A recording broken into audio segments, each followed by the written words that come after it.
Assalamualaikum warahmatullahi wabarakatuh. Perkenalkan, nama saya Luki Syaputra.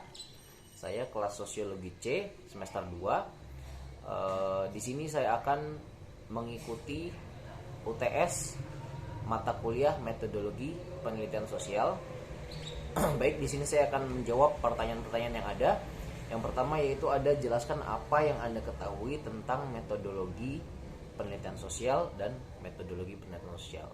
Jadi metodologi adalah cara kita untuk memperoleh kebenaran atau metode kita untuk memperoleh kebenaran.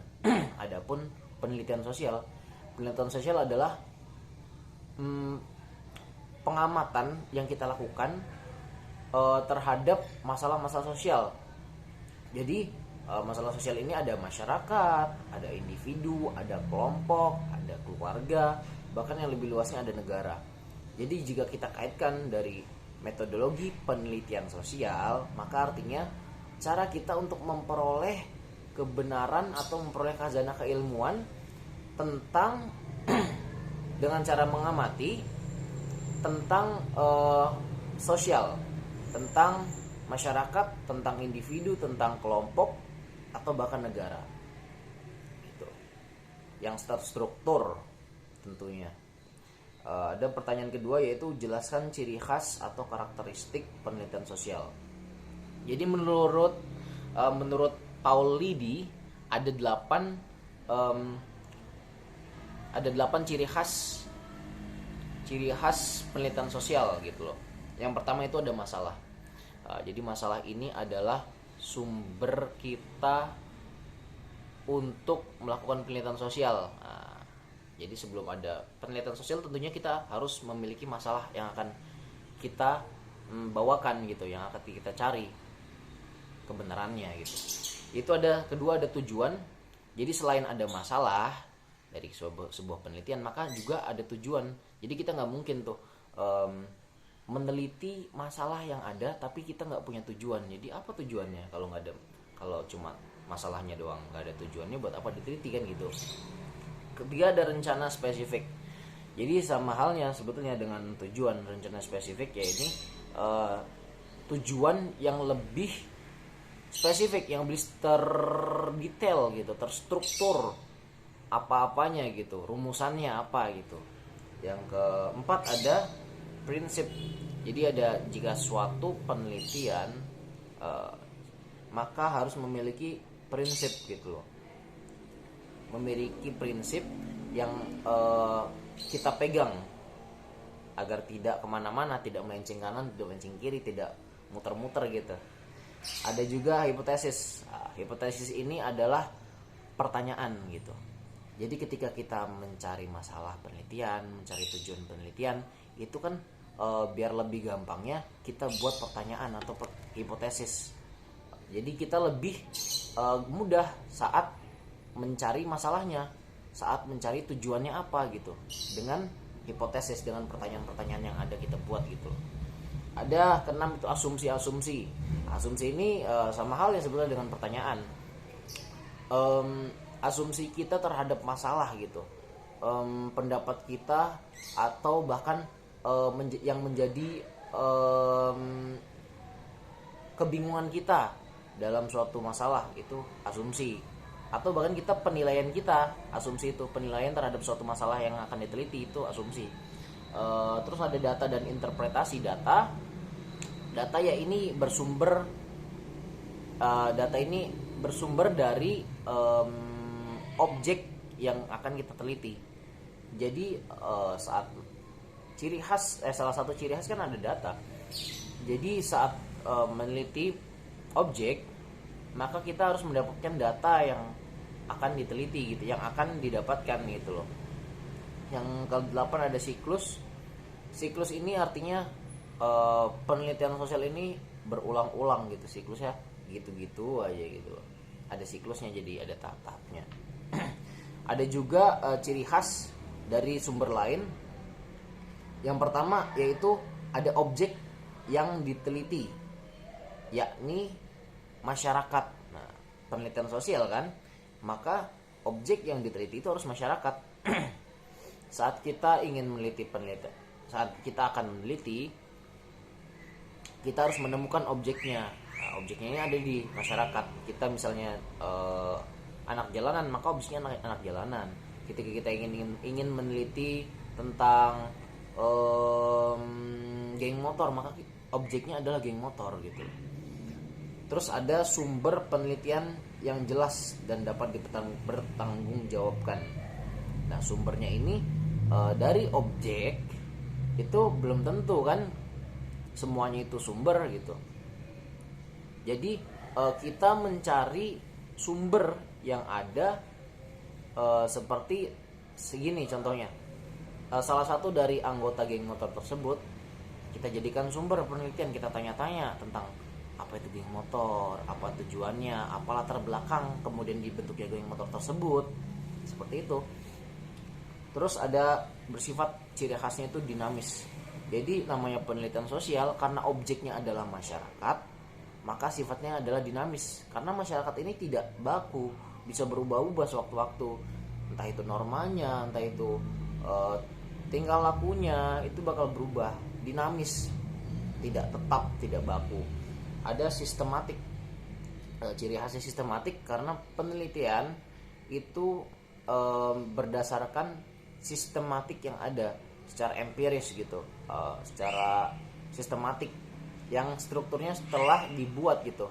Jadi ada penelitian, ada strukturnya gitu, langkah-langkahnya untuk melakukan sebuah penelitian seperti perumusan masalah, pendahuluan gitu-gitu loh, dan lain sebagainya, tujuan.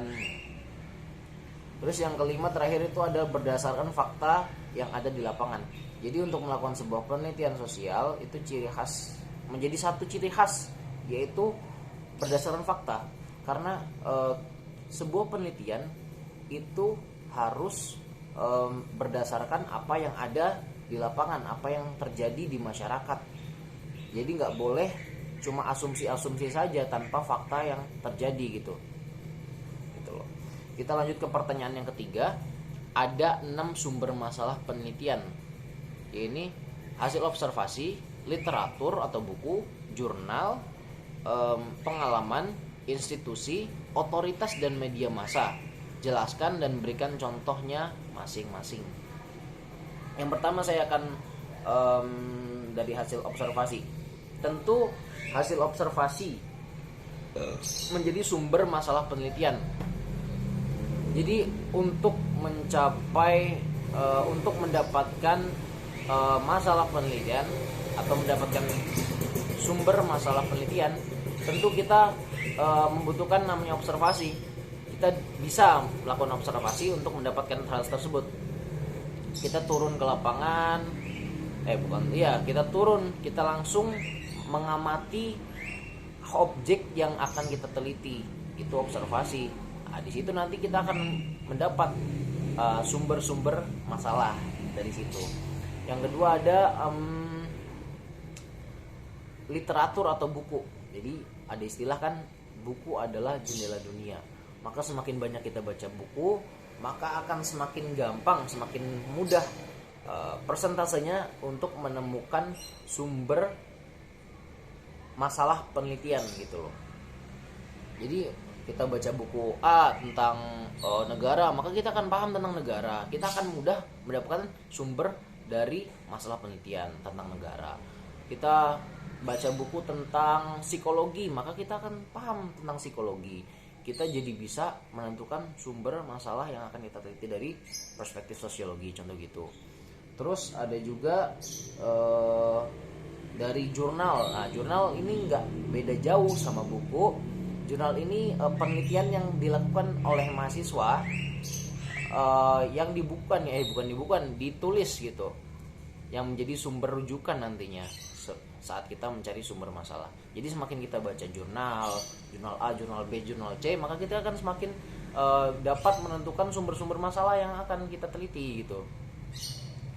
Terus ada pengalaman. Nah, kalau pengalaman ini hal-hal yang tidak terduga, yang kita nggak sangka-sangka nih, wah bisa jadi sumber penelitian, tapi kita nggak nyangka, kita nggak sengaja untuk melakukan hal tersebut untuk mendapatkan sumber penelitian. Contohnya gini,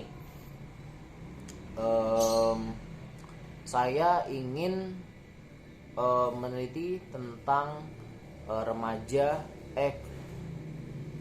tentang remaja, apa yang mereka lakukan gitu, tentang mahasiswa deh contohnya. Nah, kan saya nggak sengaja nih, saya ini mahasiswa gitu, saya ini masih muda gitu, maka saya bisa mendapatkan sumber masalah dari pengalaman yang saya lakukan gitu.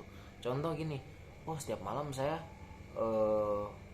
ngewarkop gitu bareng teman-teman. Wah, itu kan pengalaman saya dan bisa menjadi sumber penelitian gitu, sumber masalah gitu.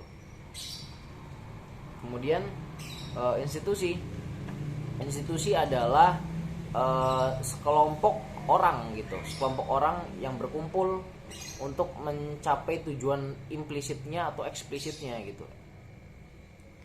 Jadi dari institusinya ini contohnya ya, saya adalah bagian dari organisasi A.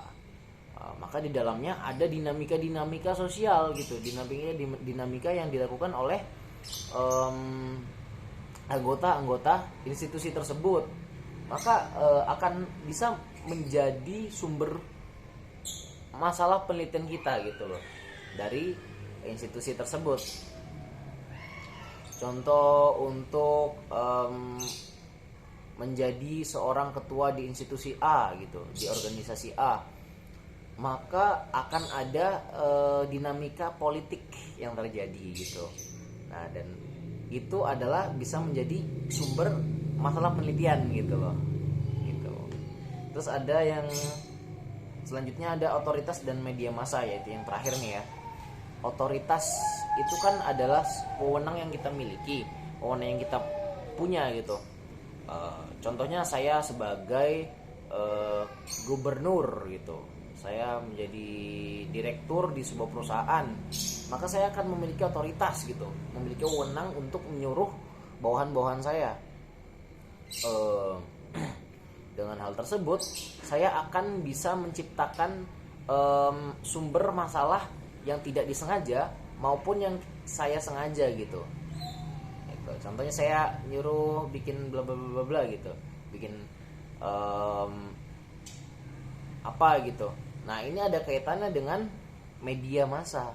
Kalau tadi media massa kan sama wewenang apa coba? Sama otoritas apa nyambungnya? Nah, media massa di zaman sekarang kan kita sebagai manusia